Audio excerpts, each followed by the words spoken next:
Азык түлүктөр менен дары дармектер боюнча сарсанаа болбосо болот. Бардыгы бар. Бизде баары жетиштүү. Азыр чек аралар Казакстан менен чек арабыз, Өзбекстан менен чек арабыз. Азык түлүктөр, товарлар кадимкилей режимде, кадимкилей кирип атат. Тоскоолдуктар эч кандай жок.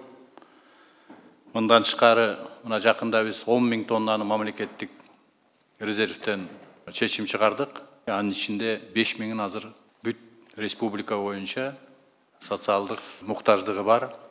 Социалдык министрлик аркылуу жана жергиликтүү бийликтер аркылуу жерлерде элибизге жеткирүү боюнча иш жүрүп атат. Мына ушундай даректүү жардамдарды улантабыз.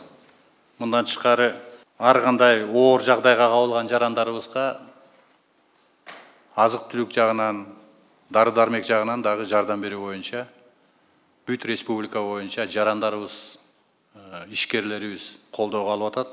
Бул боюнча биз ишибизди күчөтүшүбүз керек.